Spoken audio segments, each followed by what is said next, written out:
rede nacional de televisão e agora se conecta à rede local. E é por isso que a gente está mais perto um do outro. É hora de ver as notícias que mexem com a nossa vida. E um recado.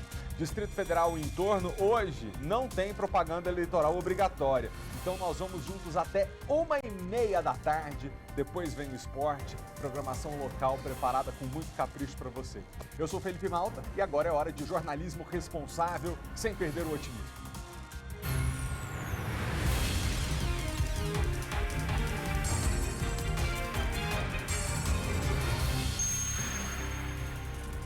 Parece notícia de ontem, mas só parece. Idosa de 85 anos de idade é agredida, veja se pode, que covardia. Dessa vez o caso foi em Sobradinho e, de novo, no meio da rua. Vitória Mello. É uma cena revoltante, Felipe. A agressora é companheira do neto dessa idosa. De acordo com a polícia, as duas tinham uma desavença. A vítima ficou com várias lesões pelo corpo e chegou a quebrar o braço. Daqui a pouquinho a gente traz os detalhes desse caso. Democracia, as 6.748 urnas eletrônicas que serão utilizadas no próximo domingo já começam a ser transportadas aos 610 locais de votação em todo o Distrito Federal. Maicon Leão.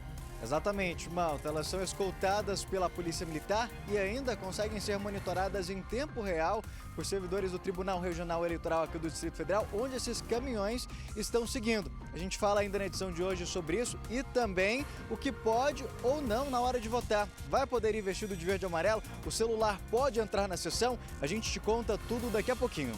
Tá bom, Maicon. Muito obrigado. Até já. Nosso jornal já está no ar.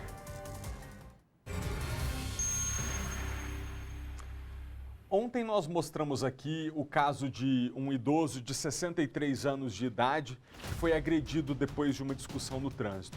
Vocês lembram, né? Por causa de uma suposta batida, um arranhão no carro, veio um homem, o motorista do outro carro, empurrou esse senhor no chão, bateu com a cabeça direto no asfalto e foi hospitalizado em estado gravíssimo. Agora, um outro caso igualmente absurdo chama a atenção. Uma senhora, uma mulher de 85 anos de idade, que é agarrada pelos cabelos e agredida no meio da rua pela esposa do próprio neto. Essa mulher foi presa e a repórter Vitória Mello está com o delegado que nesse momento apura a ocorrência. Vitória, boa tarde para você. Oi, Felipe, boa tarde a você, boa tarde a todos. Pois é, uma cena lamentável, né, no meio da rua daqui da região de Sobradinho 2 e câmeras de segurança flagraram toda essa cena. Primeiro a mulher vai em direção a uma casa aqui da região e assim que chega em frente ao local encontra o companheiro e também a avó dele, a idosa de 85 anos. Assim que ela vê a vítima, ela já vai em direção a essa idosa e aí começam as agressões. O neto tentou intervir, o que não deu muito certo ali inicialmente, ele sai, tenta ajudar a avó, mas a vítima sofreu várias lesões, inclusive quebrou um braço. Aqui ao meu lado está o delegado Laércio de Carvalho. O caso foi registrado aqui na 35ª Delegacia de Polícia de Sobradinho 2 e vai explicar para a gente agora detalhes dessa ocorrência. Doutor, boa tarde, obrigada pela participação. Como que chegou esse caso aqui para vocês? Boa tarde, Felipe. Boa tarde aos telespectadores. Essa é uma situação de agressão absurda, onde a delegacia foi acionada, pois tinha notícia de que uma idosa de 85 anos tinha sido socorrida ao Hospital Regional de Sobradinho após ser vítima dessa agressão que lhe deixou gravemente lesionada. Então a delegacia mobilizou-se rapidamente, já definiu quem seria a autora dessas agressões e tratou de localizá-la e prendê-la. E essa idosa foi ouvida ou o neto dela disse o que teria motivado essas agressões? Sim, tanto a idosa quanto seu neto foram ouvidos. Houve uma discussão banal por conta de ciúmes, coisas extremamente irrelevantes dentro do seio familiar, e essa senhora, que é companheira do neto da idosa, passou a ficar muito irritada com ela, alegando que ela estaria se intrometendo no meio da família e por essa banalidade passou a agredir a idosa de maneira tão brutal como as imagens mostram. Inclusive, nas imagens mostram essa mulher andando sozinha até a rua e aí chegando ali em frente à residência e já quase atacando ali essa idosa. É verdade, a agressora quando sai de dentro de casa e se depara com a idosa, já parte para cima dela com uma brutalidade enorme, empurra essa idosa ao chão, aplica vários golpes, acaba quebrando o braço da idosa, provocando lesões na face, nas pernas. Então foi uma brutalidade absurda e agora nós colocamos essa agressora nas mãos da justiça para que ela seja punida exemplarmente. A idosa chegou a fazer exames, né? Qual o estado hoje dela? Ela já saiu do hospital, foi ouvida? Sim, ela foi liberada pelo hospital, porém está com o braço engessado, várias escoriações pelo corpo. Ela reclama de muitas dores, ela se lamenta muito por conta de que trata-se de uma pessoa do meio da família dela, muito embora esta agressora seja uma pessoa com uma ficha extensa. Já agrediu várias outras pessoas, já foi presa diversas vezes. Então, apesar de ser da família, é uma pessoa com histórico criminal preocupante. E eles tinham um relacionamento antigo, disseram há quanto tempo eles estão juntos? Se esses ciúmes, né, já existia há muito tempo? Essa senhora agressora vive com o neto da vítima há muitos anos. Inclusive, ela dedica-se à prática de manter casa de prostituição. É uma pessoa conhecida por estar sempre envolvida com contravenção e com crime. Porém, a idosa sempre ali sobrevivendo, tentando contemporizar para que não houvesse problemas no meio da família. Todavia, na data de ontem, acabou tendo esse desfecho. O senhor comentou o perfil, né, dessa mulher, então já era uma pessoa agressiva com histórico mesmo, né? Com certeza, envolvimento com droga, envolvimento com ameaças. Essa casa de prostituição que ela mantém já foi alvo de operação policial, onde várias pessoas foram presas. Então, é uma pessoa envolvida com o mundo do crime e com atos violentos, sendo que dessa vez a vítima foi uma idosa de 85 anos. Ela foi presa em flagrante. Com a situação dela nesse momento? Ela foi presa em flagrante, irá responder por violência física, nos termos da Lei Maria da Penha, lesão corporal de natureza grave, com a agravante trazida pelo Estatuto do Idoso, que amplia bastante a pena dela. Doutor, só um minutinho que o Felipe Malta quer falar alguma coisa lá do estúdio. Felipe, é com você. Vicky, é porque enquanto você conversa com o Dr. Laércio, a gente está vendo também a foto dessa senhora de 85 anos que depois de ter sido humilhada pela esposa do neto, ela está com o braço engessado. Então eu queria te perguntar se realmente essa fratura no braço foi causada por essas últimas agressões e já de antemão deixar aqui a nossa revolta com uma mulher criminosa, com ficha extensa com a polícia, até com cafetina ela já se meteu, já administrou prostituição, quer dizer... Gosta mesmo de fazer o errado, mas para piorar tem a coragem de... Olha que humilhação pegar o cabelo dessa senhora de 80... Você vive 85 anos para ter alguém arrancando seu cabelo e te jogando no asfalto. Aos 85 anos de idade a gente já não tem a mesma capacidade de reagir. E como em outros casos aqui, eu só queria deixar claro que a gente só deseja para essa mulher que ela chegue aos 85 anos de idade. E que naquele momento não haja alguém para humilhá-la da maneira como ela humilhou essa senhora, porque ela verá a fragilidade que a idade traz para todos nós, não tem como fugir, e olhar para alguém de 85 anos de idade e reagir dessa maneira é no mínimo covarde, cruel, desumano, é esquecer do fato que todos nós, na melhor das hipóteses, vamos envelhecer. Essa mulher está esquecendo disso, que ela vai ficar velha também e que ela vai precisar dar dó das pessoas que vão olhar para ela, lembrar o que ela fez com essa senhora e ela vai ter que pedir muito para essas pessoas já terem perdoado o que ela fez para não quererem fazer de novo com ela. Vicky, esse braço quebrado foi das agressões? Tudo indica que sim, mas eu vou confirmar aqui com o delegado. Doutor, o Felipe Malta quer saber, o braço quebrado foram dessas agressões, que até a gente está passando ali as imagens, né, que são lamentáveis, são revoltantes, porque uma idosa de 85 anos já tem ali o equilíbrio, né, mas é prejudicado e ainda é agredida por uma mulher de 44 anos, né, então é uma injustiça, para falar o mínimo, né. Com certeza, não há dúvida de que o braço quebrado foi o resultado da agressão praticada por essa agressora. Ela joga a idosa ao chão, segue a agredindo. Todo mundo sabe que uma pessoa nessa idade tem ossos frágeis. Qualquer coisa, qualquer impacto provoca esse tipo de lesão mais séria, mais preocupante.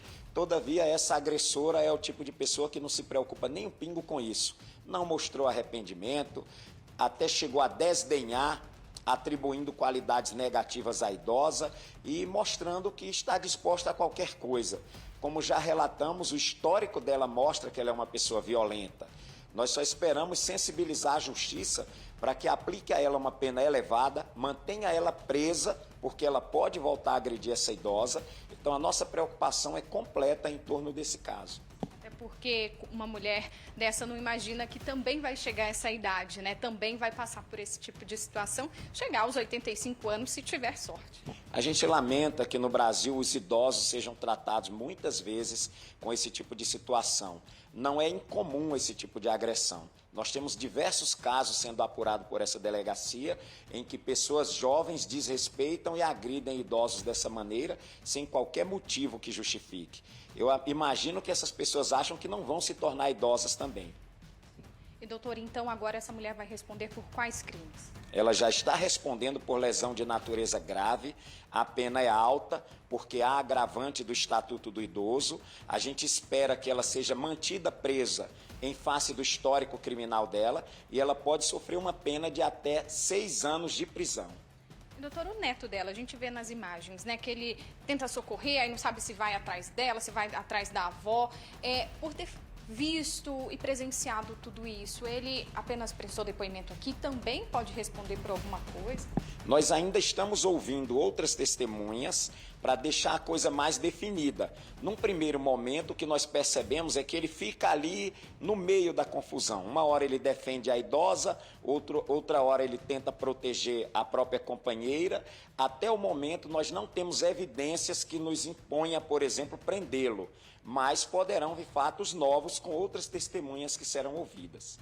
Esse tipo de situação todo mundo pode denunciar, né? As câmeras de segurança da própria rua flagraram ali toda essa cena, mas um vizinho que presencie, ouça um grito, ouça um pedido de socorro, pode intervir. Claro, pode e deve. Neste caso, nós tivemos 2 ajudas, que foi das câmeras de segurança e de populares que ligaram aqui na delegacia, revoltados com aquela conduta.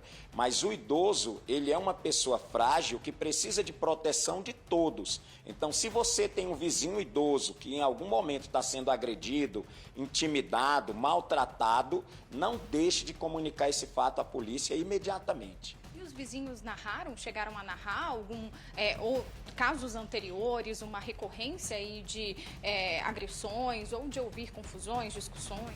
Sim, as pessoas nos relatam repetidamente condutas inadequadas por parte dessa agressora, como já relatamos. Então, envolvendo essa idosa, nós temos outros relatos de outros momentos, porém sempre aquela coisa de discussão, de ofensa verbal, nunca essa agressividade que ocorreu na data de ontem.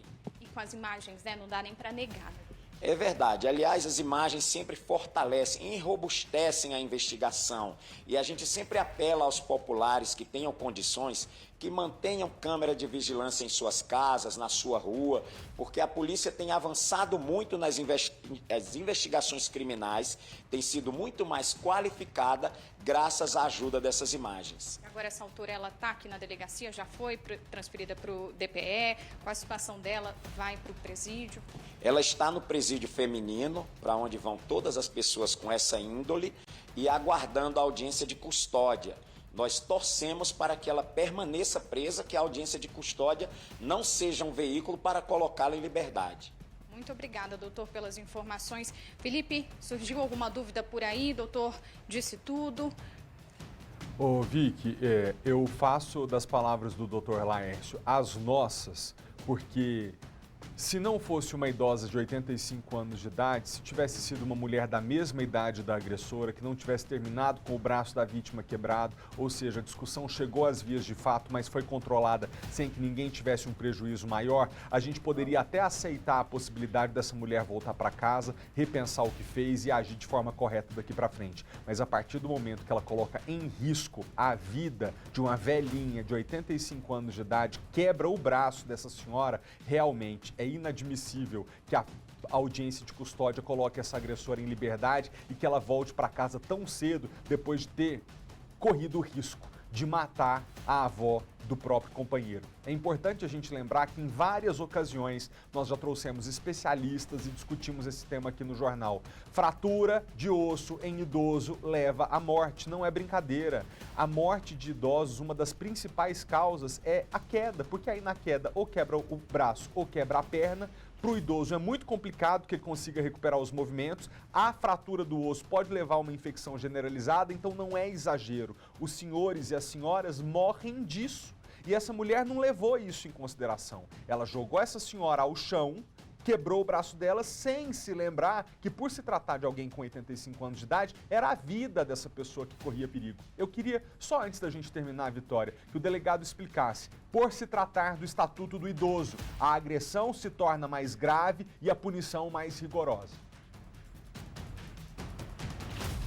Sim, Felipe, só para complementar, né, inclusive o que você disse, né, o delegado comentou que é uma agressora já com grande histórico criminal e que vizinhos já relataram outras discussões, outras possíveis agressões, mas nunca tinha sido flagrado, como a gente teve agora por câmeras de segurança, o que fortalece ainda mais esse inquérito. Doutor, o Felipe perguntou, por se tratar, né, por questões de idosos, entrar no Estatuto do Idoso, essa pena ainda é mais agravada?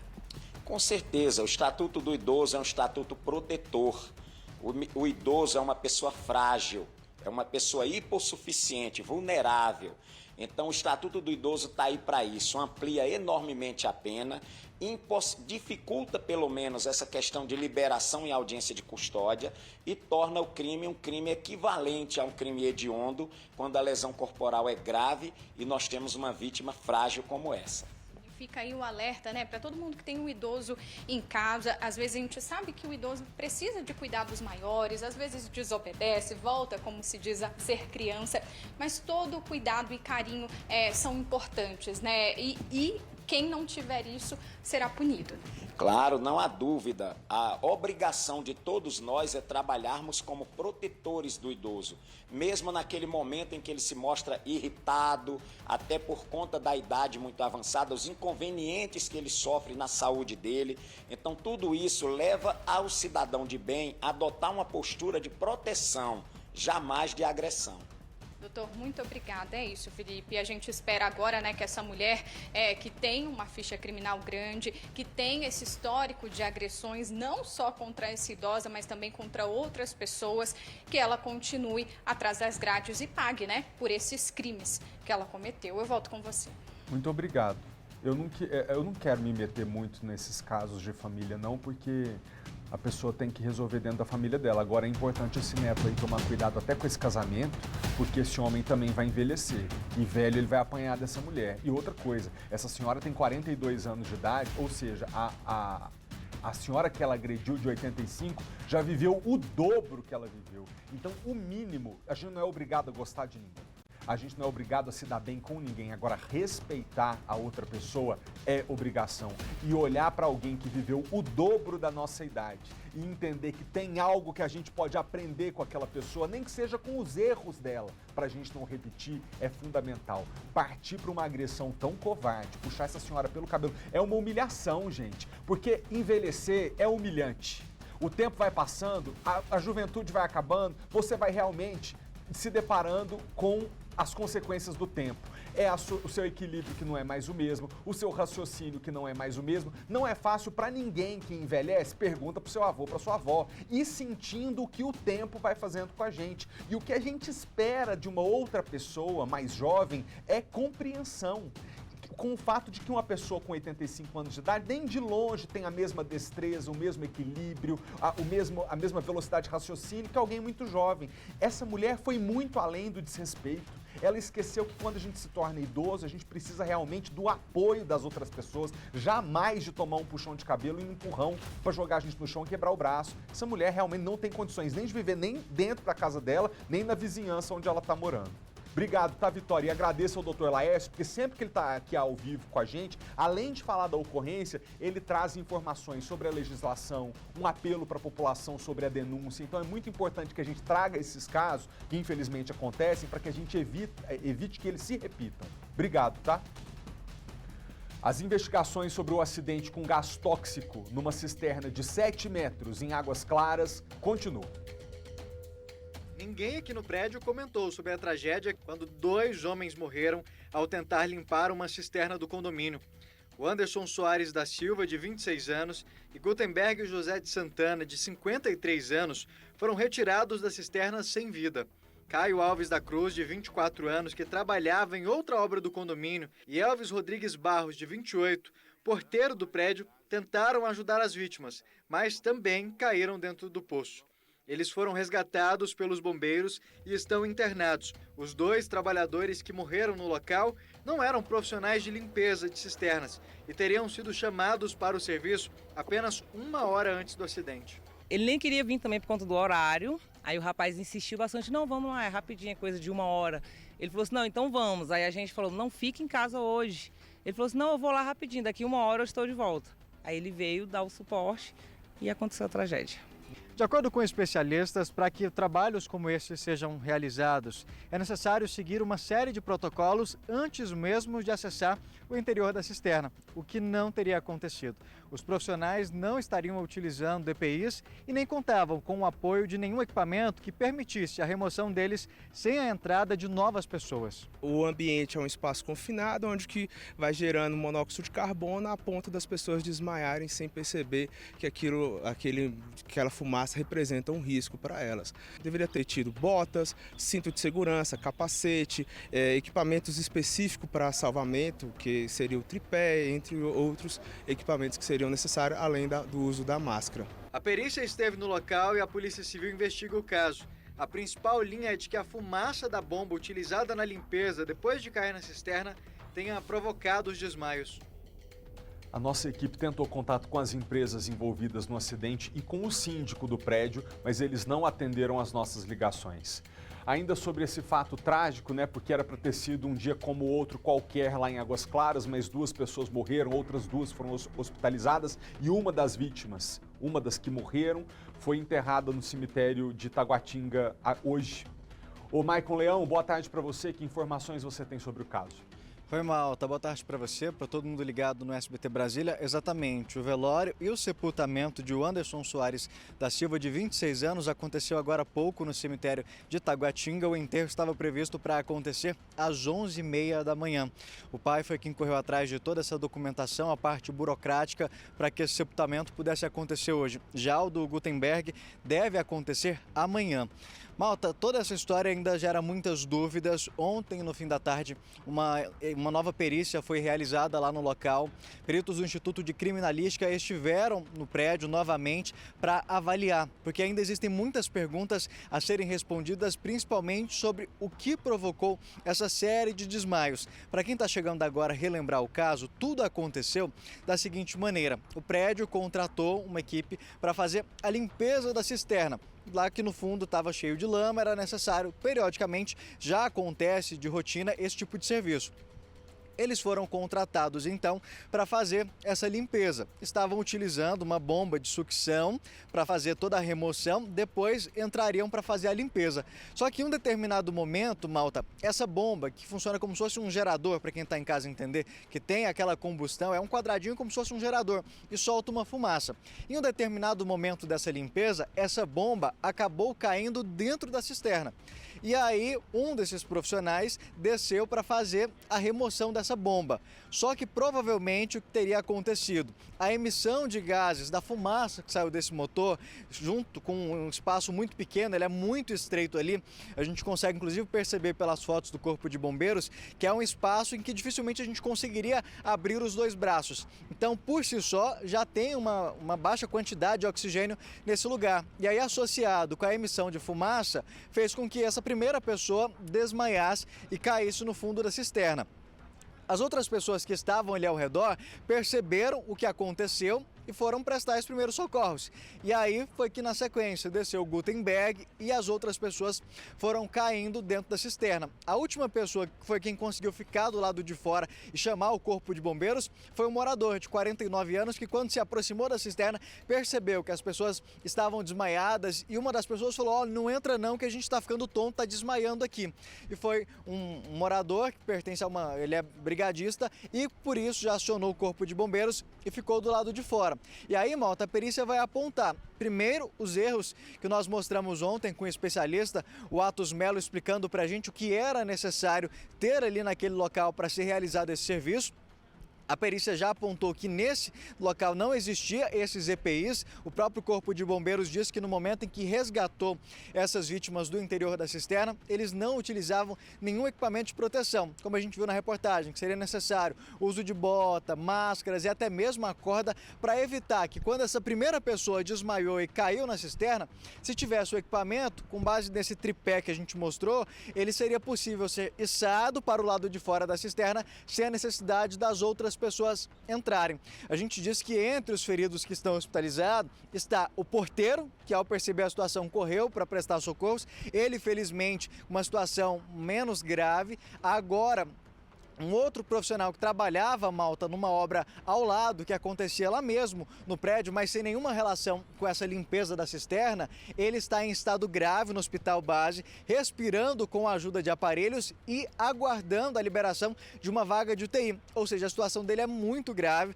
ele tem passado periodicamente por exames para comprovar, na verdade, para mostrar o estado que está, por exemplo, o pulmão. Já que a gente conseguiu mostrar para quem estava em casa que a situação lá dentro não era 1 metro de água apenas, em que a pessoa simplesmente afogou e que depois é um trabalho mais fácil, digamos assim. No caso deles, eles aspiraram lama, ou seja, tem lama no pulmão. O estrago desse afogamento é ainda maior. Essa outra vítima, que é o Caio, de 24 anos, ele segue internado lá no hospital de base, inclusive aguardando na regulação a transferência para uma UTI, devido à gravidade. Então são respostas que ainda estão sendo procuradas. E outro ponto, os familiares dessas vítimas que morreram lá na hora, Malta, disseram que eles não eram profissionais para atuar nesse serviço de limpeza de cisternas.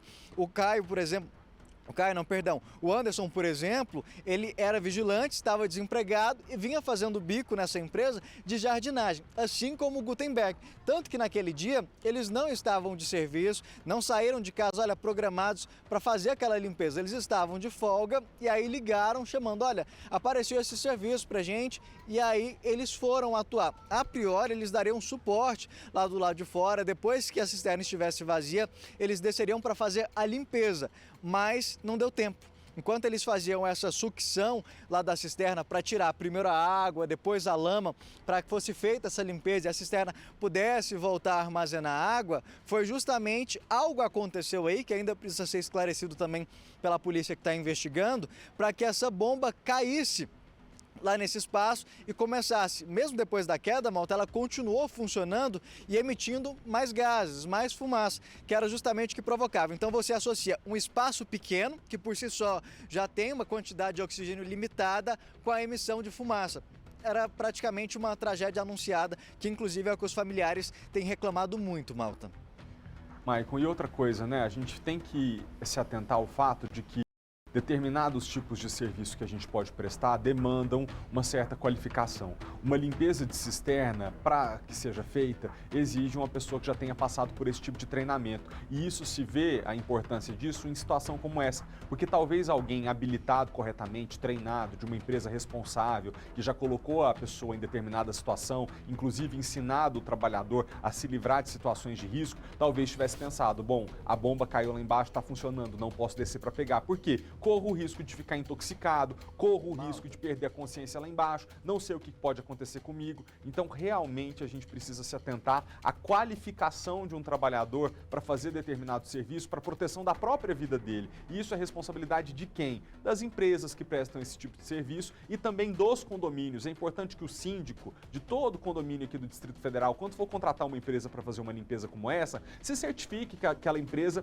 tem realmente capacidade e profissionais treinados para realizar o serviço, porque depois o condomínio responde junto, né? Vai ter que explicar por que não tomou determinada providência ou outra, ainda que se isente na justiça da responsabilidade criminal pela morte, vai ter que viver uma dor de cabeça para explicar por que aconteceu, se podia ter sido feita alguma coisa. Então, bom, que sejam 2 mortes, que essas pessoas que estão hospitalizadas, a gente está aqui em oração para que elas se recuperem, e aqueles que morreram, nosso abraço para a família e a nossa torcida para que essas 2 mortes não sejam esquecidas e que elas sejam levadas como bandeira para os próximos serviços, para as próximas atividades que envolvem risco, para todo mundo fazer tudo direitinho, não colocar a vida em risco. Eu acho que você queria falar alguma coisa, Maicon. Malta, você falou aí sobre a questão da capacitação da empresa. Um outro detalhe que nós apuramos, que inclusive o proprietário dessa empresa que estava fazendo a limpeza, ele tinha saído do local justamente porque essa bomba que eles estavam utilizando não estava dando conta do serviço. Ou seja, ela não era para aquela limpeza ali.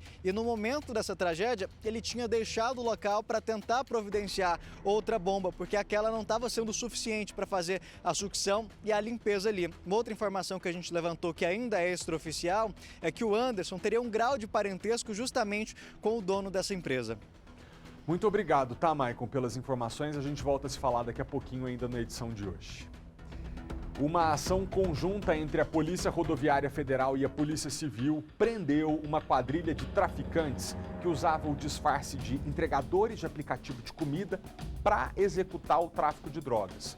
Com o grupo, a polícia apreendeu 60 quilos de skunk, a chamada maconha gourmet. Kátia Gomes, boa tarde para você. Essa droga, no total, é avaliada em mais de 3,5 milhões de reais e esses traficantes se passavam por entregadores de aplicativo de lanche para entregar, na verdade, droga na casa dos consumidores. Exatamente, Malta. Eles utilizavam esse artifício justamente para tentar ali despistar a ação da polícia, né? Mas ontem 4 pessoas foram presas. Como você disse, foi uma operação entre a Polícia Rodoviária Federal e a Polícia Civil, né? Foram apreendidos aí 60 quilos de skunk, avaliado em 3,6 milhões reais. Segundo a polícia, eles já estavam fazendo esse monitoramento e aí ontem na BR-070 eles flagraram um veículo, um Gol com placa do DF, se encontrando com um motociclista que estava com uma moto com placa de Goiás. E aí, dentro do carro, eles localizaram 2 homens e uma mulher e na moto estava um homem. Eles viram o momento em que esses ocupantes do carro entregavam a maconha, né, o skunk, que é uma maconha mais poderosa, como você explicou, para o motociclista. Esse motociclista, ele se passava, né, por entregador de aplicativo justamente para fazer a distribuição da droga sem levantar suspeita. 4 traficantes, né, os 4 foram presos, a moto e também o carro foram apreendidos, além das drogas. Segundo a polícia, o skunk, que é uma maconha, né, que tem um teor de THC mais concentrado, é uma maconha conhecida como maconha de rico. Por ela ser mais potente, ela é vendida por um valor muito mais alto, né? Por isso que esses 60 quilos de skunk que foram apreendidos, esses 60 quilos, eles estão avaliados aí em 3,6 milhões reais. Segundo os próprios traficantes, eles traziam toda essa droga do Amazonas. E essa operação foi realizada em conjunto entre a PRF e a Polícia Civil, justamente para desarticular essa quadrilha que fazia o transporte de skunk do Amazonas aqui para o DF, né? Agora todos vão responder por tráfico de drogas. Volto com você, Malta. Muito obrigado, Kátia. E a gente fica pensando, 3,5 milhões de reais de faturamento num crime que se retroalimenta de outros crimes e acaba depois alimentando outras atividades criminosas. Então o tráfico de drogas é o meio do caminho entre o sequestro e o roubo de um carro, é o meio do caminho entre o furto de uma casa e a receptação de um carro roubado, porque é ali no tráfico que essas facções, esses grupos criminosos faturam alto para poder manter o seu poderio, manter a rivalidade com outros grupos criminosos e tocar o terror para o cidadão que só quer ir trabalhar, voltar para casa, dormir, tocar sua vida em paz e honestamente, acaba tendo que ficar submetido a essa violência porque o tráfico de drogas acaba sendo muito lucrativo. É importante que a legislação puna adequadamente, que esses grandes cabeças do tráfico sejam tirados de circulação para poder cortar esse processo pela raiz. Obrigado, tá, Kátia, pelas informações. Ó, para você ver, A gente vai falar de um outro crime aqui agora, que está sempre relacionado. Um grupo criminoso nunca age só numa frente, ele sempre tem outras atividades para fazer. E essa imagem que você vai ver agora é impressionante. Um roubo de carro em plena luz do dia, lá em Sobradinho. O assalto aconteceu por volta das 3 da tarde no estacionamento de um hotel, na quadra central. A mulher estava indo para o carro quando foi abordada por 2 homens. E olha, apesar dessas imagens, a Polícia Civil informou que as estatísticas mostram que o número de roubos de veículos caiu na região. Jornal Hora do Almoço agora, né? Você já sabe o que vai comer? Olha só, muita gente sabe o que não vai comer. E eu tô falando das pessoas vegetarianas, que obviamente não vão comer carne de origem animal, né? Amanhã, aliás, toda carne é de origem animal, né não? Até buguei minha cabeça agora. Ó, minha diretora tá falando assim que tem carne vegetal, não sabia. Amanhã, 1º de outubro, é comemorado o Dia do Vegetarianismo. E cada dia mais gente tem entrado para esse estilo de vida. A estimativa é que 14% da população brasileira seja vegetariana. Muita gente, né? Nós preparamos uma reportagem que, inclusive, tem uma receita muito boa. Bora ver. Em 2019, a Lohane passou por uma situação que a fez repensar seus hábitos. A morte da pequena Ariel. Jogaram carne com veneno aqui pra ela, ela acabou sendo envenenada.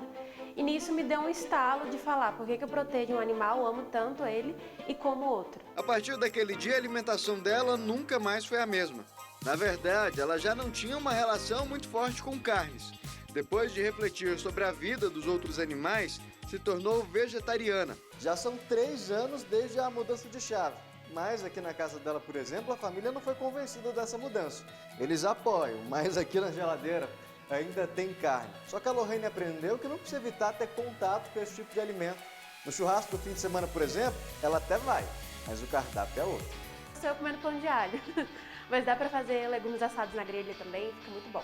No café da manhã, a alimentação é ainda mais restrita. Se aproxima do veganismo. Um estilo de vida que as pessoas deixam de consumir alimentos e produtos que tenham qualquer relação com animais. Sem ovos, sem leite. Só precisa de farinha de aveia, água e da pasta de amendoim mesmo. 3 colheres de farinha de aveia. Eu utilizo geralmente 6 de água. Aí a massa fica nessa consistência. Aí eu pego o azeite, boto na frigideira para poder untar.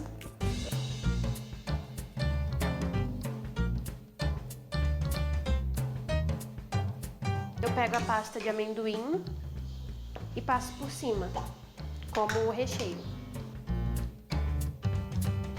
Dá pra colocar banana por cima, canela em pó, qualquer outro tipo de recheio que a pessoa tiver vontade.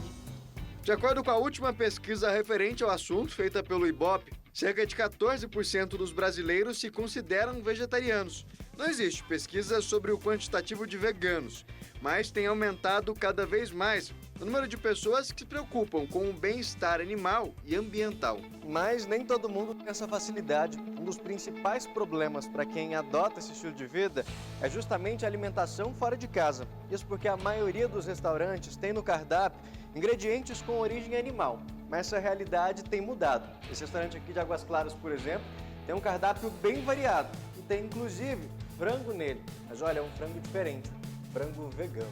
Hoje em dia no mercado a gente tem várias carnes vegetais que imitam carne, que imita frango, imita peixe, então não precisa de abrir mão do paladar. Além de fundadora, a Luciana é consumidora do restaurante. Ela é vegana e mudou os hábitos depois de conhecer o processo de produção das carnes. Pesquisou mais e decidiu que mudaria totalmente a sua alimentação. Para mim, a carne deixou de ser uma comida, era como se fosse um guardanapo. Eu não tenho vontade de comer um guardanapo porque não é comigo, então eu deixei de reconhecer aquilo como um alimento para mim. De acordo com essa nutricionista especialista em alimentação vegetariana, é preciso se atentar nas substituições. O que não pode faltar na alimentação vegetariana, verdes escuros, que vão ser as principais fontes de ferro e de cálcio, as leguminosas, que vão ser as principais fontes de proteína, as sementes e as castanhas, que vão ser as principais fontes de gordura, de ômega 3, os cereais, os tubérculos, que vão ser fontes de zinco. Então, você tendo uma alimentação à base de arroz, feijão, uma salada, uma fruta também, que é a vitamina C, que vai ajudar na absorção do ferro que vem dos verdes escuros, você já tem um prato completo. Na maioria dos casos, quem passa pela transição não tem muita dificuldade. Para mim, uma forma coerente da minha vida de viver, né? Isso daí não se aplica a todos, cada um tem a sua história, os seus valores, os seus princípios, mas para mim é o que faz sentido. Agora a gente fala sobre saúde. Atenção, uma série de vídeos virais no TikTok tem preocupado especialistas em comportamento e saúde mental, porque estão fazendo com que jovens e adolescentes se diagnostiquem equivocadamente com transtornos psicológicos sérios. Além das famosas dancinhas e das piadas, o que está fazendo sucesso é um nicho de vídeo muito pessoal, né? Os TikToks sobre transtornos mentais. E nesses vídeos que estão viralizando, talvez seu filho, sua filha, você mesmo tenha visto, os jovens falam de distúrbio mental, alguns sérios, por exemplo, como transtorno de personalidade, bipolaridade ou as chamadas personalidades borderline, que é o nosso tema hoje. Sobre esse assunto a gente conversa com o psiquiatra Tiago Blanco. Tiago, boa tarde, obrigado por estar aqui com a gente de novo no SBT. Obviamente, eu acredito que você concorda que o debate na rede social é muito válido porque chama a atenção para o tema. Agora, a pessoa fazer um diagnóstico de si mesma sem consultar um especialista, nossa, é uma armadilha para coisa tão séria que pode acontecer, não é mesmo? Boa tarde. Boa tarde, Malta. Obrigado mais uma vez por me receber aqui no SBT. Sempre um grande prazer conversar com a sua audiência. E você tem toda a razão, né? O diagnóstico é um instrumento de trabalho médico que vai permitir que as pessoas tenham acesso a um bom tratamento, mas que deve ser feito com muito cuidado, né? O diagnóstico ele tem um papel muito valioso, né, na medida em que ele define a ocorrência de alguns sintomas. E quando a gente banaliza o diagnóstico, ou a gente transforma, né, o diagnóstico como alguma coisa desejável, a gente está invertendo uma lógica, invertendo a lógica de saúde e doença. Claro que na psiquiatria, muitas vezes o diagnóstico explica o comportamento, o diagnóstico ele dá um alívio para a pessoa porque tira de alguma forma a responsabilidade exatamente da escolha do sujeito, mas de outra forma ele também pode causar muita estigmatização, pode causar preconceito, pode levar ao uso inadequado de medicações, por exemplo. E isso tem que ser muito bem controlado e nós precisamos ter uma atenção muito especial para isso. Eu acho que falar sobre as doenças é importantíssimo, mas isso não quer dizer que nós estejamos aptos a dar o diagnóstico dessas doenças sem que seja por meio de um profissional especializado e experiente para poder conduzir essas avaliações.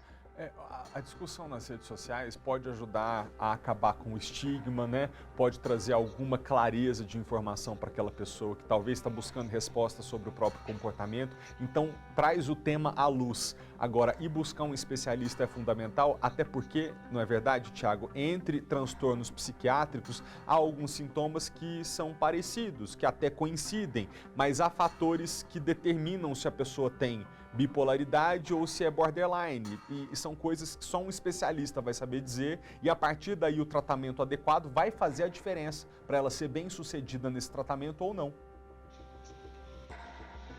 Acho que é exatamente isso que você está falando, quer dizer, as doenças elas podem compartilhar alguns sintomas, e o que vai diferenciar é toda uma história de desenvolvimento dessa doença ao longo do tempo.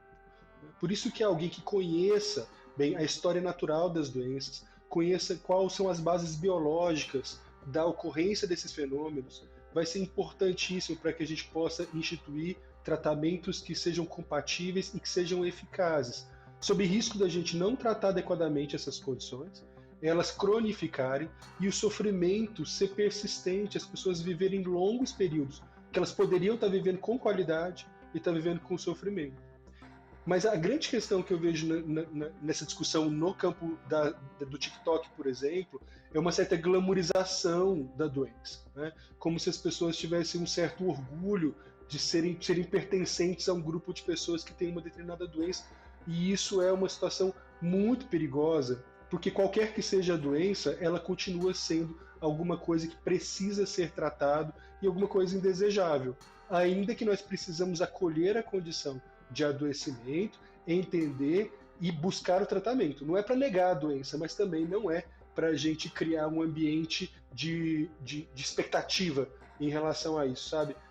Acho que o transtorno borderline especificamente tem isso, né? Quando a gente está falando de um transtorno de personalidade, que é um padrão de funcionamento do sujeito ao longo da vida e que explica muitas vezes as dificuldades que as pessoas têm nas relações interpessoais, na tomada de decisão, na pouca flexibilidade cognitiva, né? Tudo isso vai trazendo aí uma certa facilidade das pessoas se identificarem com essa condição. Mas veja, muitas das experiências que essas pessoas têm são experiências da vida normal. É possível que muitas das pessoas que estejam achando que têm doença sequer as tenham, e que isso seja uma condição psicológica que esteja relacionada com uma carência de recursos de enfrentamento que são dadas pelo desenvolvimento e pelas questões do próprio dia a dia, que, portanto, não se tratam de doença. Né? O que eu estou querendo dizer é, nós temos que também trabalhar a ideia de que nós podemos estar passando por uma fase de um excesso de diagnósticos, né? E isso não é nem para as pessoas individualmente, nem para a sociedade como um todo. O diagnóstico precisa ser muito bem cuidadoso, muito bem avaliado, e somente um especialista vai conseguir fazer isso e aliviar o sofrimento de fato, de forma persistente e verdadeira, né? Concordo demais com você, acho que é um tema até delicado da gente tratar aqui na televisão, mas tão importante que a gente diga de forma clara. Como estamos falando de doenças mentais num público específico, que é o dos pré-adolescentes e dos adolescentes, a gente precisa pontuar aqui algo, inclusive para a nossa audiência. Esta é uma fase complicada da vida, independentemente de você ter uma condição psiquiátrica ou não. Há questões de formação de caráter, personalidade, de se conhecer, de encontrar o seu próprio lugar no mundo, que geram dor e sofrimento, incômodo e luta, independentemente da pessoa ter depressão ou não, de ter borderline ou não. Então é muito importante, meu amiguinho e amiguinha, eu sei que tá difícil aí na sua casa, tá difícil esse momento, você tá preocupado com o vestibular, talvez você tá preocupado com coisas mais sérias relacionadas ao dia a dia da sua família. Não chegue rápido à conclusão de que você tem depressão, que você tem você é bipolar, que você tem um borderline sem a ajuda de um profissional, porque talvez é possível que você só esteja vivendo as naturais dificuldades da adolescência que não poupam a ninguém. Crescer é dolorido, se tornar adulto é um processo difícil, demorado. Eu vou te dizer que eu tenho 32 anos de idade, ainda estou lutando para me tornar um adulto pleno, porque há questões da imaturidade que a gente carrega e leva por muito tempo. Então não confunda as coisas para você não ficar perturbado, achando que você tem uma doença que você não tem, se entupir de remédio sem um profissional te orientando e depois até limitando o que você pode fazer na vida, porque você se diagnosticou com uma doença que talvez você nem tenha. Não é, Tiago? Malta, eu quero parabenizá-lo por esse comentário, isso é fundamental. A gente não pode patologizar a vida, né? Algumas experiências da vida são próprias, o conflito é próprio da vida. E aí eu vou chamar a atenção para esse tema de hoje mesmo, que é tão importante, que é o borderline. Veja, a experiência da adolescência, ela é uma experiência borderline por natureza. Veja, todo adolescente, ele trabalha à luz de idealização, de uma menor flexibilidade, de maior impulsividade, né? Isso é exatamente o que a gente espera lá do borderline. No final das contas, de uma maneira muito simplificada, o borderline, a pessoa que tem transtorno de borderline é uma pessoa que não conseguiu sair da adolescência do ponto de vista de maturação cerebral. Então ela acaba desenvolvendo isso. Então o adolescente que tem essas características, ele está sendo simplesmente adolescente. É claro que em alguns momentos isso vai extrapolar. E isso vai extrapolar, sobretudo, para comportamentos que implicam risco à segurança, à vida, como pessoas que eventualmente têm comportamento de autoagressão, né, e eventualmente até outros comportamentos de maior risco à própria vida, que de fato demonstram um grau de sofrimento que extrapola tudo, né, o que a gente pode tolerar.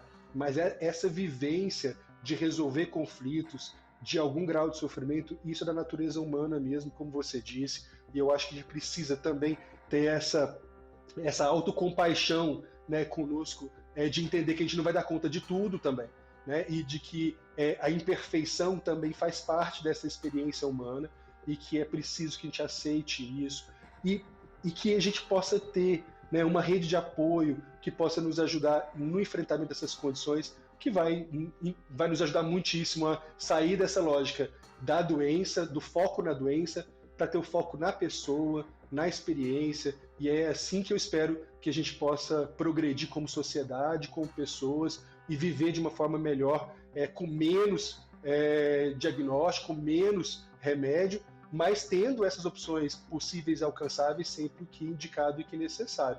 Para isso a gente vai precisar ter uma saúde organizada em que as pessoas possam ter acesso a profissionais que possam fazer a avaliação e descartar ou confirmar a existência de uma doença, e que a gente possa ter, né, uma rede de apoio, pessoas que estejam próximas da gente, cuidando umas das outras, atentas, legitimamente e genuinamente interessadas pelo que é do outro, pelo que é do seu amigo, do seu irmão, do seu filho e de qualquer pessoa que está à sua volta. Obrigado, Tiago, pela presença. Acho que a gente trouxe uma reflexão muito importante aqui nessa sexta-feira, porque se a gente não der uma freada, a necessária freada, nessa mania de diagnóstico de transtorno mental que a gente está vivendo, está em tempo da gente dizer que a população inteira tem algum transtorno mental. Isso, assim, é pouco verossímil, né? É pouco plausível que a gente acredite que a maioria esmagadora de um país precisa tomar remédio. Então, realmente é uma discussão muito importante para a gente fazer. Obrigado pela presença, bom fim de semana para você, até a próxima.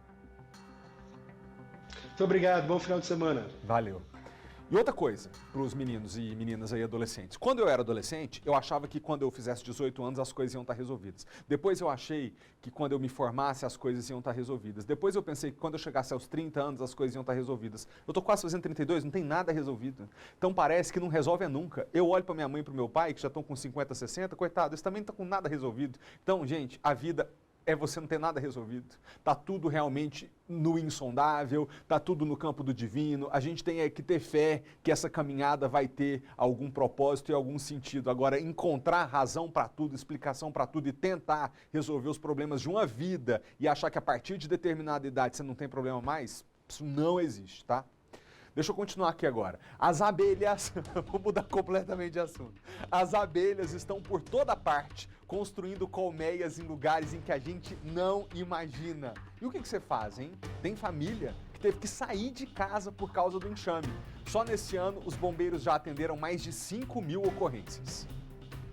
Há cerca de 2 semanas, a casa da Márcia, em Ceilândia, tem recebido uma visita incômoda. Uma colmeia de abelhas se formou na telha do quarto do filho. Márcia ligou para os bombeiros, mas de acordo com ela, eles falaram que é preciso quebrar o muro do vizinho para tirar a colmeia. Enquanto não consegue apoio para isso, ela e o filho, um adolescente deficiente de 16 anos, estão dormindo na casa de uma parente e buscam o serviço de um pedreiro ou de um apicultor para resolver a situação. Porque além dele ser tetraplégico, ele é alérgico também. E a gente teve que tirar ele correndo daqui porque as abelhas invadiram mesmo. Do outro lado da cidade, na última terça-feira, os bombeiros tiveram que conter um enxame que estava na sede do Conselho Nacional de Justiça, na L4 Sul. Uma pessoa foi picada e levada para o hospital. E na Rua 18 Norte, em Águas Claras, olha só como ficou este poste durante quase um mês. Mas agora a situação melhorou. As abelhas subiram para a parte mais alta do poste e não oferecem mais perigo. Mas esses animais têm aparecido com mais frequência no DF, viu? Só esse ano, os bombeiros atenderam mais de 5.200 ocorrências para a captura de abelhas ou colmeias. E de janeiro até agora, 88 pessoas foram vítimas da picada do inseto. Essa averiguação que fazemos geralmente é de dia, no período diurno, e o controle geralmente é feito no período noturno, quando as abelhas elas estão reunidas na colmeia. Mas não pensem que elas são vilãs. Como estão procurando um local para morar, podem atacar.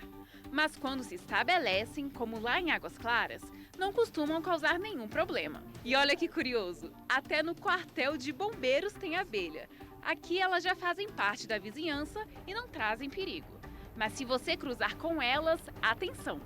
Encostar, ir perto, a abelha, cheiros, fumaças, barulhos, tremedeiras, então rumores altos, né? São todas coisas que podem irritar ela e fazer com que elas venham por cima da pessoa, ataque a pessoa. Em caso de ser picado, não bata nas abelhas, não esmague elas, porque vai fazer com que o ataque se intensifique.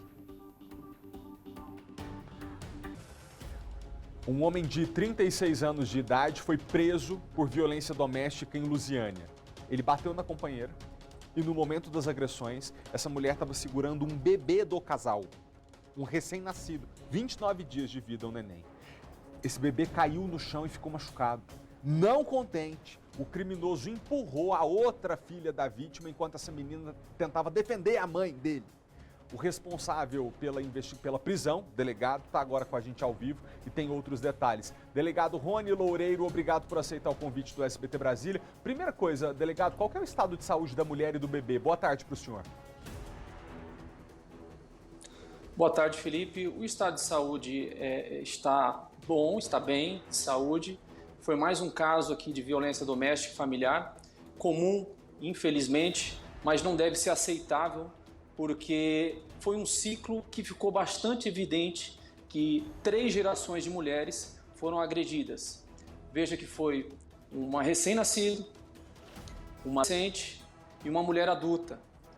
É uma situação que deve ser absolutamente interrompida.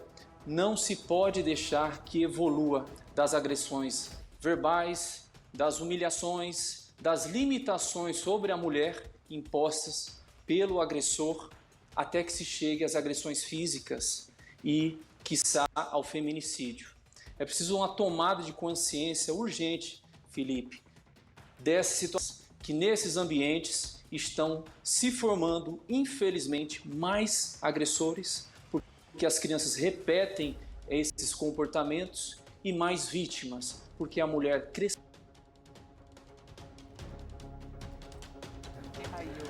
O delegado estava dando um recado tão importante, porque criança voltou.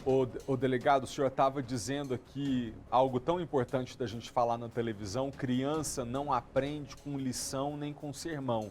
Criança aprende com exemplo. E dentro de uma casa em que há um agressor, a gente vislumbra possíveis agressores, porque a pessoa começa a acreditar que o correto é lidar com as desavenças da vida com violência. E de uma forma tão covarde, né? Violência contra a mulher.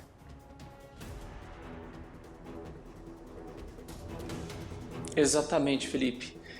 E a mulher também vendo isso, a criança vendo isso, ela vai perceber e vai sentir que aquilo é daquela forma que se cresce. É sendo agredida, é sendo humilhada, é sendo limitada nas suas possibilidades, e isso deve ser interrompido.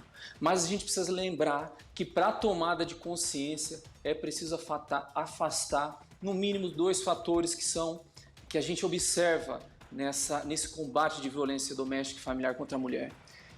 É imediatamente remover essa entrada de inconsciência pelo álcool e das drogas e pelas drogas.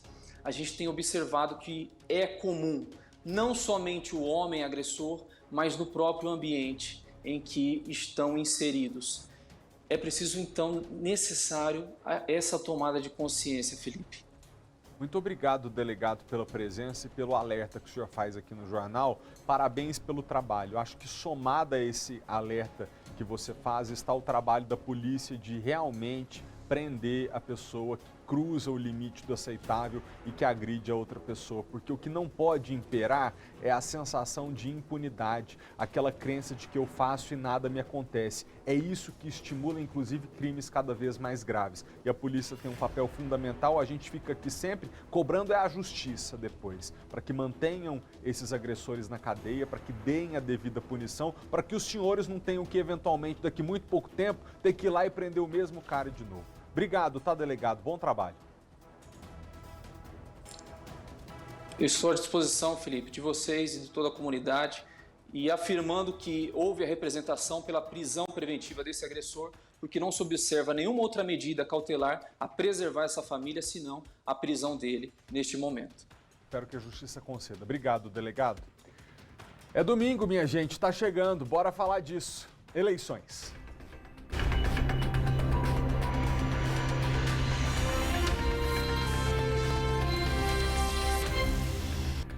A Justiça Eleitoral começou o carregamento e o transporte das urnas eletrônicas que serão utilizadas no domingo. Maicon Leão, esses equipamentos são monitorados em tempo real por sistema de GPS, é isso? Exatamente, Malta. Desde o momento em que saem lá do depósito onde estavam com a Justiça Eleitoral até chegar nas sessões em que vão acontecer as votações, esse trajeto ele é monitorado por GPS, por profissionais lá do Tribunal Regional Eleitoral aqui do Distrito Federal. Eles sabem exatamente por onde esse caminhão está passando, tudo certinho e mais. Além dessa segurança de ser rastreado, uma viatura da Polícia Militar acompanha cada um desses caminhões e vão acompanhar também as sessões eleitorais. Essas urnas já estão indo para os locais de votação onde serão utilizadas no domingo, mas até lá o esquema de segurança é reforçado. Cerca de 12 mil policiais militares vão atuar aqui no Distrito Federal justamente para garantir a segurança das eleições e também desses equipamentos. Malta, são quase 7 mil urnas que serão utilizadas nas mais de 600 sessões eleitorais aqui do Distrito Federal, são mais de 600 locais de votação. E aí, justamente por isso, cerca de 7 mil urnas, e foi montado também um esquema para, se por exemplo alguma delas der problema, tem outras 700 para fazer essa substituição. Então tudo isso é monitorado. Uma urna deu problema, ela vai lá e é trocada. Caso o local de votação sofra também qualquer problema com energia elétrica. Segundo o Tribunal Superior Eleitoral, essas urnas estão equipadas com baterias suficientes para manter um funcionamento de cerca de 12 horas. Ou seja, se a urna acabou a energia, a urna não vai parar de funcionar e logo uma outra será enviada também para ficar ali de stand-by, para quando, por exemplo, a bateria acabar, a outra está lá pronta para funcionar. Mas um esquema todo para garantir que no domingo a gente tenha segurança para votar. Ou seja, Malta, agora sim já dá para a gente dizer que estamos cada vez mais perto dessa votação. As urnas já estão deslocando para sessões eleitorais desde ontem. Ou seja, em alguns locais essas urnas já estão posicionadas para a votação de domingo.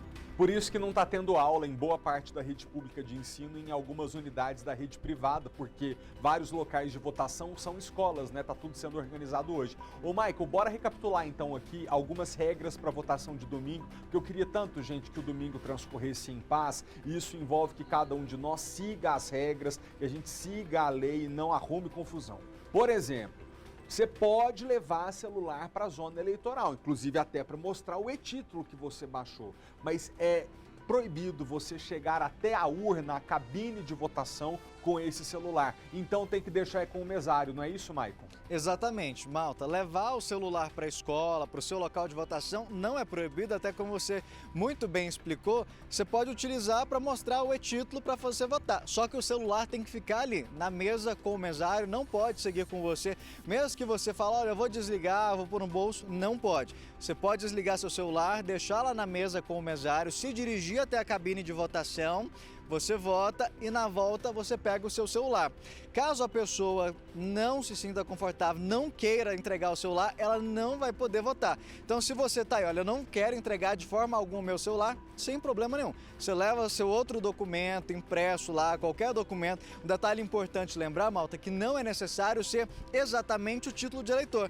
Até porque muita gente nem lembra direito aonde guardou. E aí fica naquele desespero agora, no sábado ali procurando. Não precisa preocupar com a sua identidade, com a sua carteira de habilitação, você pode votar. Então, se você não quer entregar o seu aparelho celular para o mesário, é só levar outro documento. A gente fala aparelho celular, Malta, mas qualquer outro equipamento, tablet que tenha câmera, não é permitido o acesso até a cabine de votação.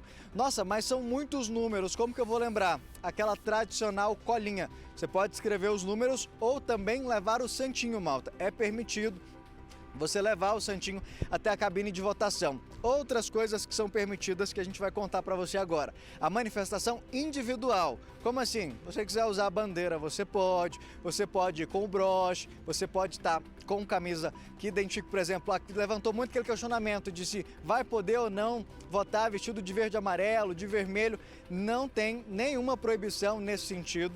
O ministro Alexandre de Moraes disse que não existe nenhuma proibição, que você pode sim, da cor que você pretender. A orientação, Malta, para evitar cores que possam gerar ali indicações partidárias são para quem vão trabalhar, na verdade, nas eleições. Mesários, técnicos, representantes dos partidos. A orientação é que apenas no crachá mesmo indique a sua referência. Ou seja, quem vai trabalhar na eleição, aí sim não pode ir de verde, amarelo ou vermelho. A orientação é que vá de cores neutras. Mas a população em geral, na votação, não existe nenhuma proibição. Então você pode usar bandeira, broche, adesivo, outros adereços. O que pode também, no momento da votação, que é o que a gente acabou de dizer, levar o papelzinho. O celular, em hipótese alguma, vai te acompanhar até a cabine de votação e quem resistir e falar que vai entrar de qualquer forma, pode ser impedido de votar e aí quem estiver trabalhando lá, o chefe da sessão, pode inclusive pedir o apoio da Polícia Militar. Malta, outro detalhe, comércio funciona normal, agora a gente vai para o que não pode. Eu disse agora há pouco, se quiser usar a bandeira, ou camisa que identifique as cores e tudo, isso pode, mas não pode aglomerar, não pode ter várias pessoas nem barulho. Esse é um detalhe muito importante, nada de carro de som, de alto-falante, você, a sua manifestaçãozinha individual, saiu da sua casa com a roupa, votou e voltou, isso pode. Agora juntar para fazer bandeiraço, essas coisas, carreata, isso é proibido. Malta, derramamento de santinho, vale lembrar que é crime, tá? Com previsão, inclusive, de detenção a partir de 1 ano. Então, nada de jogar santinhos aí pela rua. Vamos fazer igual você falou, um domingo tranquilo de votação, sem confusão, sai de casa tranquilinho, vai lá, exerce o seu direito da cidadania, garante o direito do outro também. Vamos ter um domingo tranquilo, sem muita preocupação, né? Vou falar uma coisa. É permitido mesmo a pessoa ir com a cor que identifique o partido dela ou o candidato dela, mas aí é uma opinião pessoal. Eu acho que as decisões dos brasileiros, se não estão tomadas, estão praticamente tomadas. Então, mesmo que um determinado telespectador nosso seja defensor de um candidato ou de outro, eu, Felipe, não acredito que alguém veja a cor da tua camiseta no domingo e por isso decida em quem votar. Essa pessoa já está há algum tempo decidindo que número que ela vai apertar na urna. Ou seja, vai de cor neutra. Eu só estou pedindo isso esse ano porque quantas confusões nós já não noticiamos aqui nos últimos meses relacionados à briga política. Você nunca sabe quem que você vai encontrar na rua. Se é uma pessoa que respeita o seu posicionamento e que não vai caçar briga com você, ou se é alguém que está disposto a arranjar confusão. Eu passaria despercebido. Iria de branco, calça jeans, neutro, para ir lá depositar conscientemente meu voto na urna e voltar para minha casa e esperar a apuração. Obrigado, Maicon. Daqui a pouquinho a gente volta a se falar. Gente, os eleitores indecisos podem definir se a disputa pela presidência vai terminar no primeiro ou no segundo turno. A maioria é mulher, de baixa renda e com pouca escolaridade. Na casa da Rosimeire, só o básico e mesmo assim com muita dificuldade. Armários e geladeira estão quase sempre vazios. Quem me ajuda é uma vizinha minha, a minha mãe. Eu estou desesperada porque eu tenho o meu apartamento para pagar, não tenho medo de não ter o dinheiro. Desempregada e descrente na política, Rosimeire está entre os brasileiros que ainda não decidiram em quem vão votar para presidente da República. Uma pesquisa recente feita pelo Instituto Quaest traçou o perfil de parte desses eleitores. 1 em cada 4 tem entre 45 e 59 anos. 42% recebem até 2 salários mínimos por mês.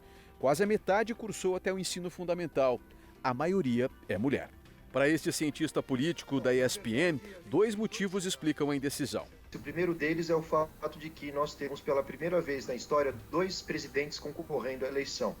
Isso faz com que o eleitorado se divida muito, mas também tenha muita rejeição por esses 2 candidatos. A indecisão ela se deve, sobretudo, diante do fato de que os demais candidatos sequer chegam a 10% de votos, então isso faz com que o eleitor esteja indeciso entre Lula e Bolsonaro. É importante destacar também que essa quantidade de indecisos ela é suficiente para decidir se haverá ou não o segundo turno. Os analistas políticos entendem que não será uma tarefa fácil conquistar os indecisos a tão pouco tempo do primeiro turno das eleições. O que se percebe são mudanças nos discursos e propostas dos candidatos à presidência, com base nas pesquisas eleitorais para tentar mudar esse quadro.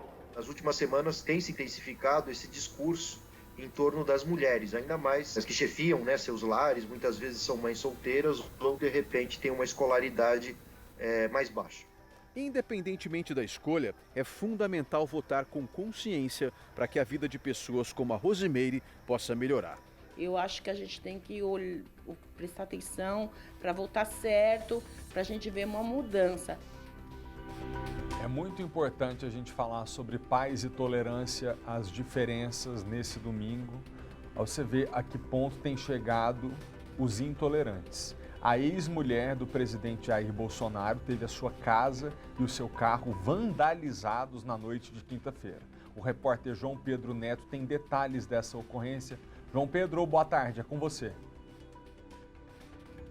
Boa tarde, Felipe, a você e a todos que nos acompanham. Não só a ex-mulher do presidente Jair Bolsonaro, a Ana Cristina Vale, mas também o filho do presidente e da Ana Cristina, o filho mais novo do presidente Bolsonaro, o Jair Renan Bolsonaro, também denunciou aí nas redes sociais que ele e a mãe teriam sido alvo de ataques, teriam tido aí o carro, né, deles e também a casa onde eles moram aqui em Brasília vandalizados, isso faltando poucos dias aí para as eleições, né?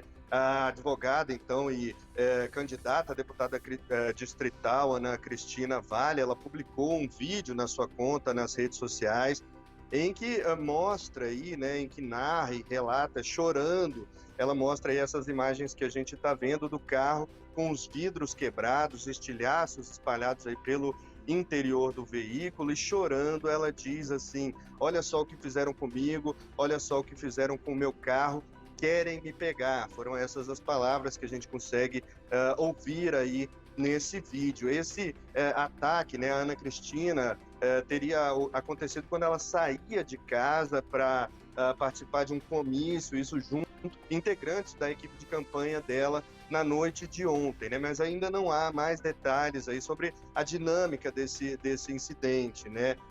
Já o Jair Renan Bolsonaro, como a gente falou, ele também publicou nas redes sociais uma imagem que mostra aí a fachada da casa onde eles vivem com uma frase escrita assim: morte ao Bolsonaro. Segundo escreveu nas redes sociais do Jair Renan, não se trata só de uma represália à mãe dele, a Ana Cristina Vale, mas também de um ódio gratuito, segundo ele, direcionado a toda a família Bolsonaro, mas também nesse caso a gente não tem mais informações sobre a dinâmica, né, desses incidentes. A nossa equipe procurou aí a Polícia Civil do Distrito Federal para tentar entender melhor como é que se deram essas ocorrências, mas a gente ainda não obteve retorno. Também procuramos aqui o Palácio do Planalto para saber se a Presidência da República se manifestaria sobre esses incidentes, envolvendo aí o filho do presidente Jair Bolsonaro e também a ex-mulher dele, mas até agora também a gente não teve retorno ainda. Felipe. Ô, João Pedro, quando uma pessoa, independentemente do lado que ela está no espectro político, decide partir para a violência, ela se torna um completo inconsequente. Nesse caso, me chama muita atenção o fato de que o filho do presidente Bolsonaro, o Jair Renan, por ser filho do presidente da República, tem direito a uma segurança reforçada. Então ele não anda sozinho, ele anda acompanhado de agentes que fazem a sua segurança. Que a mãe dele é uma candidata nessas eleições. Então veja, se há vândalos e pessoas que, pouco se importando com a segurança que naturalmente envolve pessoas nessas posições, atacam contra elas, o que não fazem contra um cidadão comum que vai simplesmente votar, depositar sua opinião na urna e quer voltar para casa. É por isso que aí vão lá na porta da casa dele e escrevem morte ao Bolsonaro. Numa democracia, ninguém deseja nas eleições a morte de ninguém. Uma pessoa comprometida com a democracia brasileira, ela quer depositar o voto dela na urna e o que ela deseja é que o mais votado ganhe a eleição e que os outros que não foram os mais votados respeitem o resultado da eleição. Não se deseja a morte de ninguém. Somos todos brasileiros, de um lado e de outro tem adversários políticos, não podem existir inimigos ferrenhos que desejam a morte do outro lado, porque isso não é ser patriota. Mas este caso aí que a gente traz hoje mostra a importância da gente cuidar dos nossos ânimos e da nossa segurança no próximo domingo, para que a gente não vire vítima de gente que realmente perdeu total a noção da civilidade e que está disposto a fazer tudo. Obrigado, João Pedro. Pessoal, agora 1 hora... e outra coisa. Todos os detalhes estão sempre no sbtnews.com.br, esse QR Code que aparece aqui na tela. Sempre que aparecer, você pode abrir a câmera do seu celular, apontar aqui para o cantinho, que você vai ser direcionado para o sbtnews.com.br, que é a sua fonte de informação. Se o QR Code sumir daqui e você quiser acessar o nosso portal, é muito simples. Vá até o seu navegador e escreva sbtnews.com.br, que você cai direto lá, sua fonte segura de informação. Atenção, a gente vai fazer um rápido intervalo, é o último de hoje, depois a gente toca o jornal até o final e é até 1h30, então 1h25, então tem muita coisa pra gente ver juntos hoje. Até já! Abertura de quase 280 mil vagas de emprego com carteira assinada em agosto no Brasil.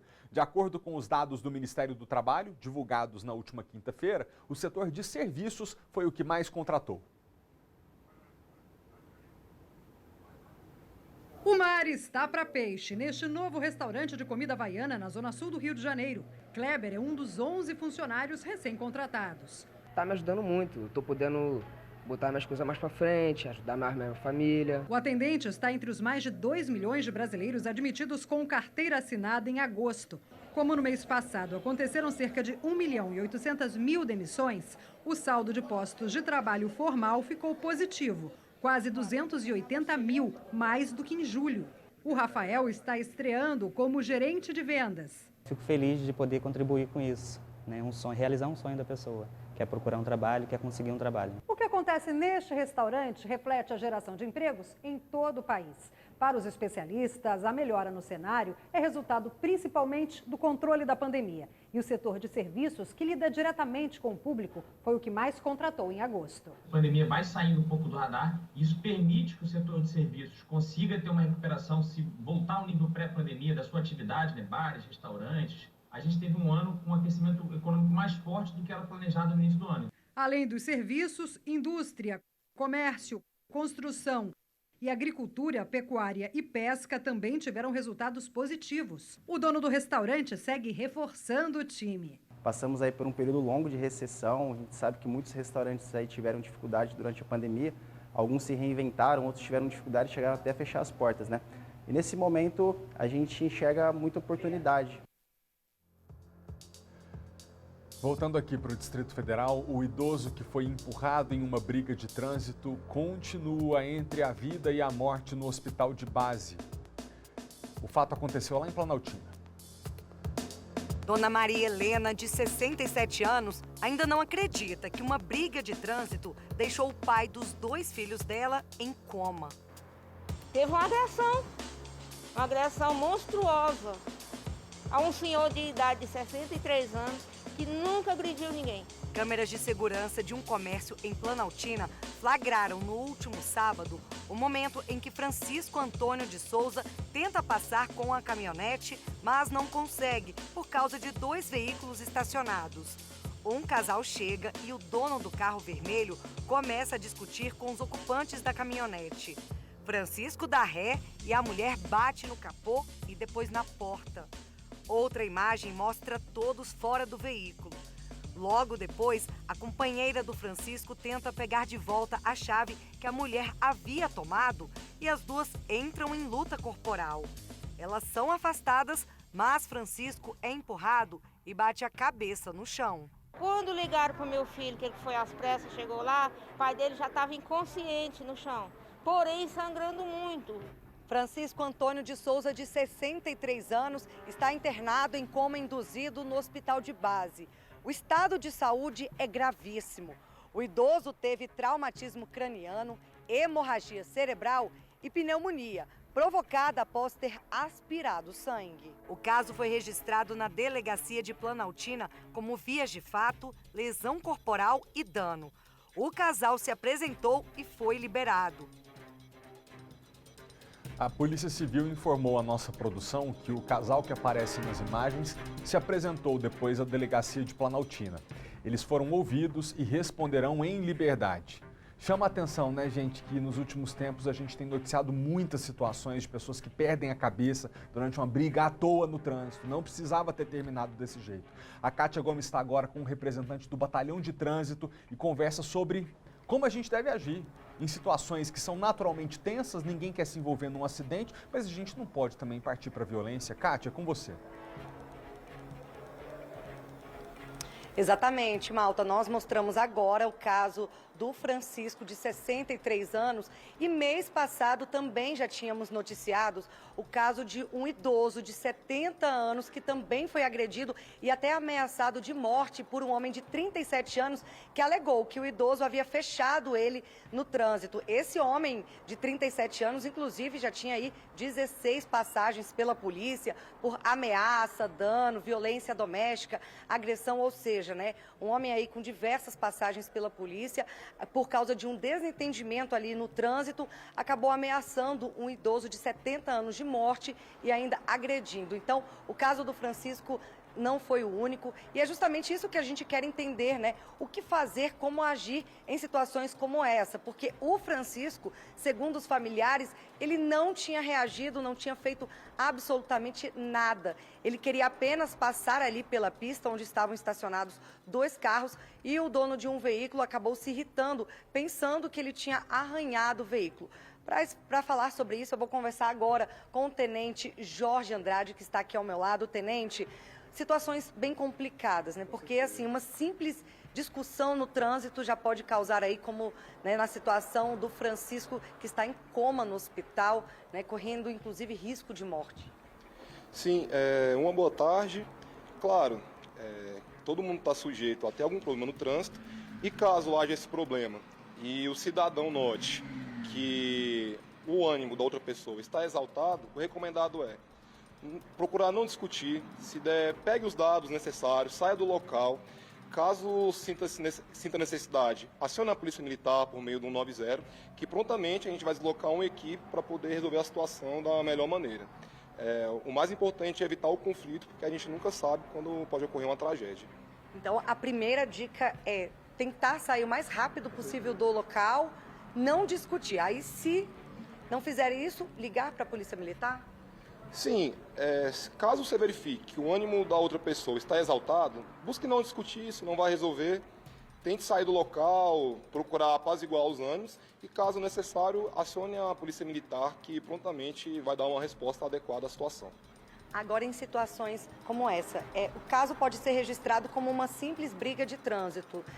Aí tem os agravantes. Se a pessoa ela foi agredida ou não, ela pode responder pelo crime, porque os outros envolvidos ali, os 2 que aparecem inclusive nas imagens, eles prestaram depoimento e foram liberados.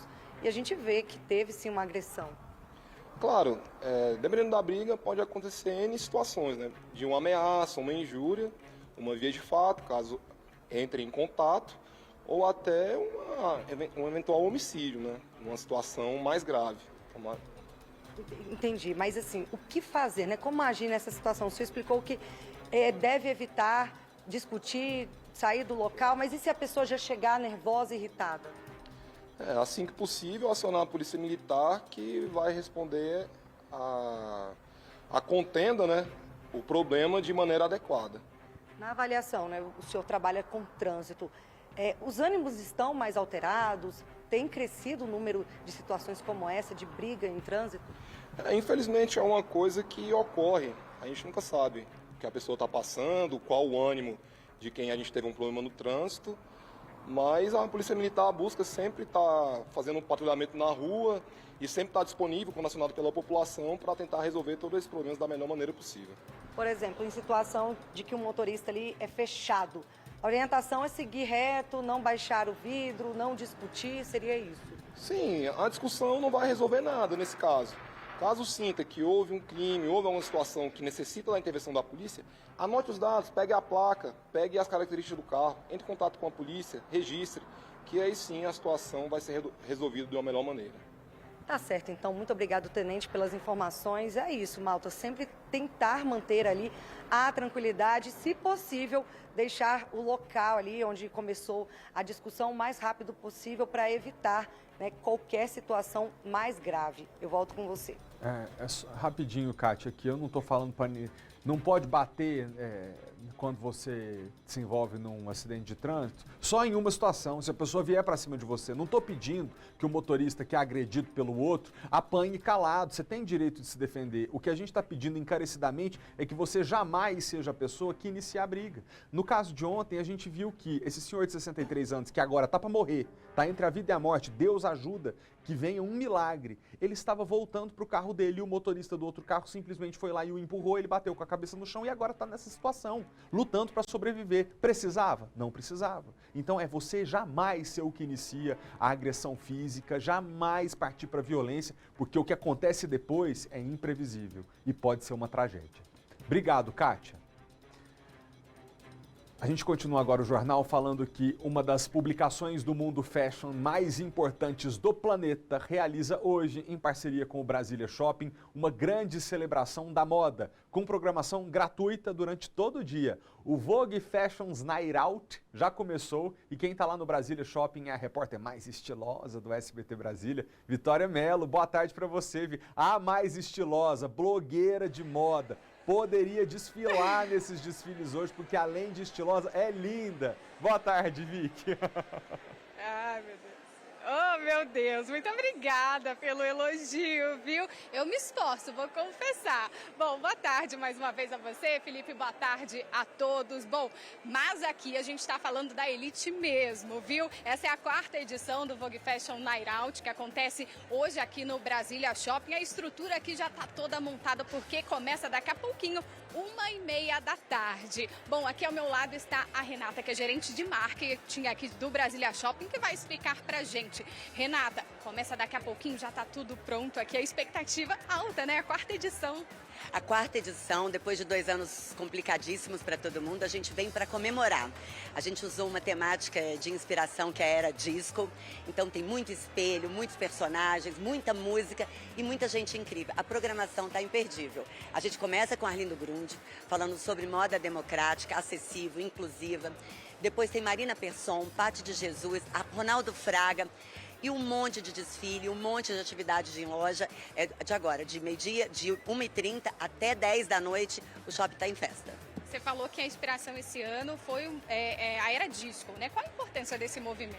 Esse movimento a gente identificou que era um movimento primeiro, de comemoração, e depois de tudo que a gente viveu nessa pandemia, é um momento também, é uma era mesmo, não foi só uma fase, de muito significado, que tem muito a ver com esse momento atual, de inclusão, diversidade, alegria, comemoração, trata temas muito sensíveis, que nunca foram tão retratados quanto hoje, então a gente achou muito pertinente trazer para os talks, para a temática cenográfica, esse tema que é tão alegre, mas é tão reflexivo também.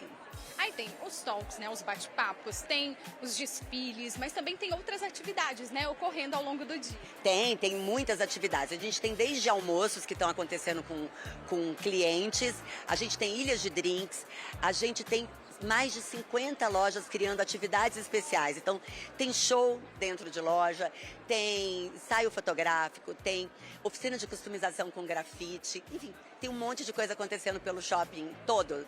O shopping está em festa.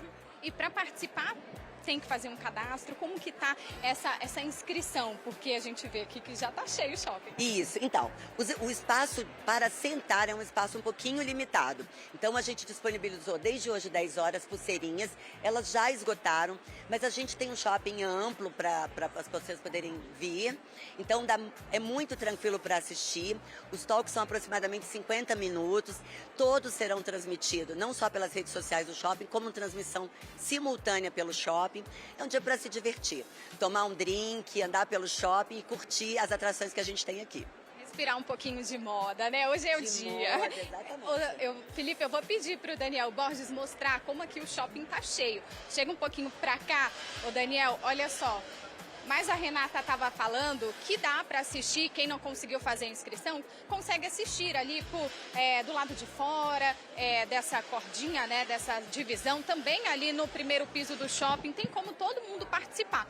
E agora eu queria chamar um convidado bem especial aqui para o nosso link, uma referência nesse mundo da moda, e é a primeira pessoa que vai conversar, bater um papo aqui no evento da Vogue. Renata, eu quero te agradecer pela participação. Obrigada. E agora eu queria chamar o Arlindo Grunde. Arlindo, que prazer prazer te receber aqui no nosso jornal. Você daqui a pouquinho está aqui nesse palco, né? Sei, prazer é todo meu. Felipe, um abraço para você, Daniel e Luiz, que estão aqui levando essas imagens para a gente. Estou muito feliz de estar em Brasília de novo. É uma cidade que eu adoro, né? E as pessoas me recebem com muito carinho, e principalmente para falar de uma coisa que é a minha vida, que é moda. E o que você já pode adiantar? Dá um spoiler pra gente do que vai ser esse bate-papo aqui. Olha, eu acho que a ideia realmente é mostrar que a moda ela foi feita para todo mundo. A gente está vivendo o momento da era da intenção, onde as pessoas usam aquilo que ela quer, entendendo que a moda é uma potente ferramenta de comunicação. E a gente vai ver muito brilho, né? Porque afinal de contas o momento pede brilho, né? Muita alegria, as pessoas estão exagerando no brilho. É um exagero bem-vindo, porque é o brilho durante o dia. É isso que a gente quer ver, as pessoas brilhando mais ainda. Sim, eu não posso deixar de pedir uma dica para quem está assistindo a gente lá em casa, né? Dicas para quem quer se vestir melhor, dar aquele up no visual. Olha, eu acho que a melhor coisa é você reconhecer o seu corpo, começar a gostar das suas características, entender quais são os valores que você tem e procurar roupas que concretizem tudo isso. Você nem sempre é obrigado a ser refém de um estilo, você pode usar vários estilos ao mesmo tempo, pode escolher uma noite, uma tarde. Então, a moda está exatamente para a gente ser explorada e não para virar um martírio. E, entendendo que a moda ela não é só para um biotipo, né? Ela foi feita para todo mundo, né? Para vestir corpos e vestir pessoas. A moda é plural por isso. Se tendências agora, primavera, verão, quais são as principais tendências? Você falou de brilho, o que mais a gente pode adiantar? Olha, a calça cargo é uma peça que está vindo muito forte pela sua intenção de moda utilitária, mas não é para encher os bolsos de coisa. O blazer também mais alongado, com a ombreira um pouco maior também, é uma peça que vai vir muito forte na próxima temporada. E os florais, né, que tem muita cara da primavera e também tem muita cara do verão. E florais com cores fortes, vibrantes, porque tudo que é vibrante, tudo que traz alegria vai ser mostrado agora na moda. Arlindo, eu vi que um monte de gente está pedindo para tirar foto, assim, o pessoal tem um carinho enorme por você aqui em Brasília. E como que é estar aqui na nossa cidade, poder participar de um evento tão grande? Olha, eu fico muito feliz, fico muito engrandecido com o contato e esse carinho eu só posso retribuir com o dobro, porque é exatamente reflexo daquilo que a gente emana da nossa energia, né? Então, eu comunico na minha roupa acessibilidade, eu comunico diversidade, eu comunico pluralidade. Então, eu não espero menos do que isso. Então, eu fico muito feliz de entender que o meu trabalho reflete dessa maneira. Muito obrigada, Arlindo, pela participação. Foi um prazer, uma honra ter aqui você no nosso jornal. Obrigada. Bom, Felipe, é isso. O Arlindo vai estar aqui no palco daqui a pouquinho, 1h30 da tarde, mas tem uma programação extensa aqui na 4ª edição do Vogue Fashion Night Out. Eu acho que eu vou ficar por aqui, aproveitar minha hora do almoço, sentar aqui e ouvir o que o Arlindo tem para dizer, viu? Eu tenho certeza que você vai ficar, viu? Só a gente, como ela é estilosona e todo mundo da moda, se derreteu com o Arlindo. Obrigado, Vicky. Queria dizer pro pessoal de casa que as imagens que nós mostramos aqui são das outras edições do Vogue Fashion Night Out e hoje tem tudo isso, desfile, painel, discussão, muita coisa e tá ainda melhor, então confira gratuito lá no Brasília Shopping. Obrigado, Vicky. Nesse domingo, o programa da Eliana tá imperdível. O programa vai estrear a 7ª temporada do Minha Mulher que Manda, quadro culinário que já conquistou o público, e nessa edição vai ter a participação de vários artistas. E além do Minha Mulher que Manda, você vai ver uma entrevista exclusiva com a ex-BBB e cantora Juliette, que inclusive está participando também do cardápio surpresa da Eliana. Você não pode perder porque o programa tá imperdível e vai ser nesse domingo que a nossa querida Eliana recebe Juliette no programa. É a partir das 3 da tarde, você não pode perder. E não perca também o SBT Esportes Brasília, que já vai começar. Obrigado pela companhia e pela audiência. Amanhã a gente se vê meio-dia numa edição especial com todas as informações sobre eleições no É Sábado. Tchau!